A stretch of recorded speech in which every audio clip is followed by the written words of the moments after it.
Good evening, ladies and gentlemen. My name is Phil, the Conquistadork. It's that time of year again. We are wrapping things up. I am still working on my top games of 2016 video for your viewing pleasure. Still got to work some more on it. And that one's going to be coming next week in time for New Year's. But for now, I wanted to share just how good things look like they're going to be in 2017 with a small list here of my top 10 most anticipated games of 2017. 2016 was a crazy good year for video games, and it's looking like 2017 will be just as good. So without further ado, let's do it. Fucking cat scratching on the chair. Warhammer 40,000, Dawn of War 3. 40K is absolutely one of my favorite franchises of all time. And for as up and down as their licensed games can be, the Dawn of War series is a classic. With the thudding grimdark and endless war and endless hordes of soldiers, demons, and Xenos to face, the art of war is wild and alive inside of these games. The stories are pure pulp cheese melodrama, with strange and archaic names spoken in guttural British accents. Sorry. And everything we've seen so far shows us that Relic Entertainment has continued their proud tradition of taking Warhammer 40,000 strategy and boiling it down to what makes it great.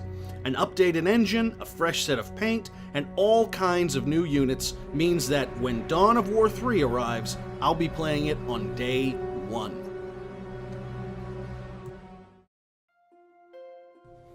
Call of Cthulhu. And speaking of pulp, here's another of my favorite franchises. If you can call H.P. Lovecraft a franchise, that is.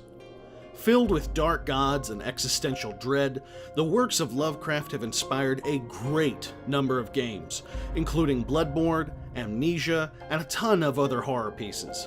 And while Call of Cthulhu and other works of Lovecraft have had their own adaptations, a lack of patience and a glut of big damn guns and swords have caused many of us to forget what makes a Lovecraftian story a Lovecraftian story, and that is a feeling of deep, dark helplessness. But what makes me hopeful for next year's contender is that it's being developed by Frogware Studio, who have created a long line of well-written Sherlock Holmes games in the past, which makes me hope that they'll have the delicate touch and patience to create something truly foreboding and worthy of the Cthulhu mythos. Red Dead Redemption 2. Few studios can claim quite as much polish per game as Rockstar. Red Dead Redemption was not just a redemption for protagonist John Marston, but a redemption for the easily forgettable Red Dead Revolver, released in 2004. Rockstar seems to have learned all the right lessons over the past decade or so, and with the level of poise and scope they brought to Grand Theft Auto V still burning up the sales charts years later, it's not hard to get excited about what they'll bring to their next installment in the Wild West. And I mean, come on, it's a new Red Dead Redemption, guys. The Legend of Zelda: Breath of the Wild. My excitement for the next installment of the Zelda franchise is met with equal amounts of fear. On one hand, it looks beautiful, and could be a game changer when it comes to the success or failure of the Nintendo Switch. We've been promised a huge, varied open world, and the trailers we've been shown so far put me in the mind of the classic Ocarina of Time. Ocarina. Ocarina? Whatever. On the other hand, it's Nintendo, and who the hell knows what they're thinking half the time. I want this to do well. I want it to be excellent. More than excellent. I cannot wait to play it. I want my excitement to be rewarded. Oh please, Nintendo. Please, oh please, oh please. Make this worthwhile. South Park: The Fractured But Whole. South Park: The Stick of Truth was one of my favorite games of 2014. it still stands up as one of the best television or film video game adaptations out there, and is easily one of the funniest games I've ever played. The 15 to 20 hours I spent playing Stick of Truth could easily have replaced a season of the South Park TV show. That's how true it was to the source material.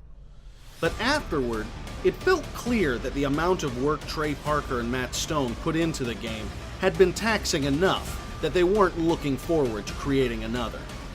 So when The Fractured But Whole was announced, I was caught completely off guard. If we can get another South Park game half as profane and fun as the original, it's going to make me and a lot of other comedy fans very, very happy. Vampire. I want another Vampire the Masquerade Bloodlines. That really is all it comes down to. I love a good mist-shrouded vampire story, and Bloodlines was one of the best. It encapsulated the mystery, the horror, and the violence of being a creature of the night.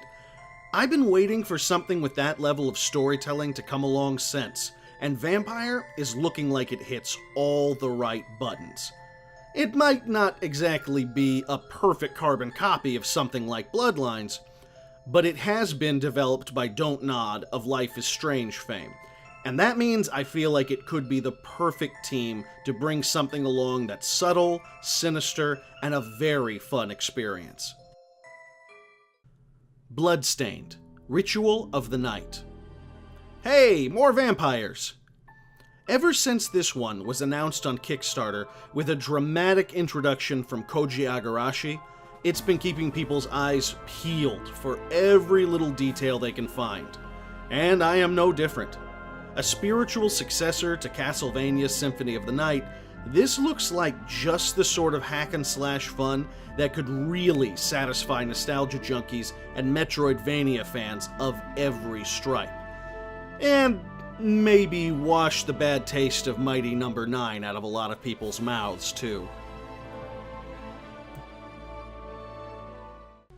Resident Evil 7.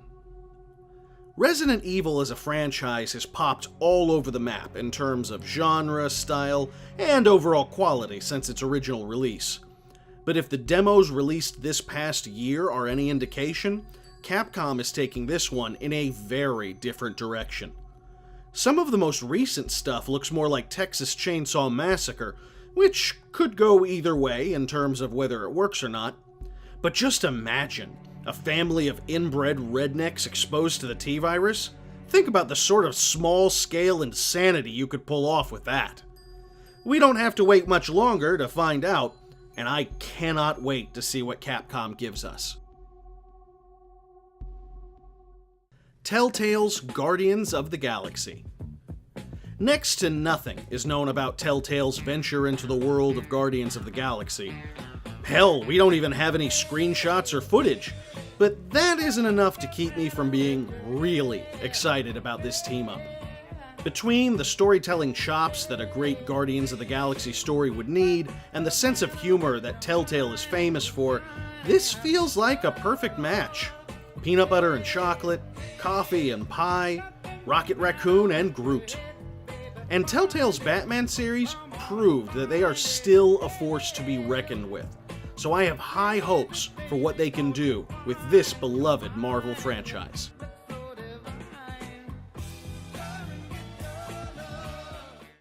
Sea of Thieves. Pirates. Pirates, pirates, pirates, pirates. There is no game on this list that I am more excited to play than Sea of Thieves. The idea of building up a crew of scallywags among your friends and roaming the high seas in search of treasure, mayhem, and several glasses of rum is everything to me. The previews we've been seeing, the gameplay, everything looks like it's going to be a lot of fun. And I mean fun.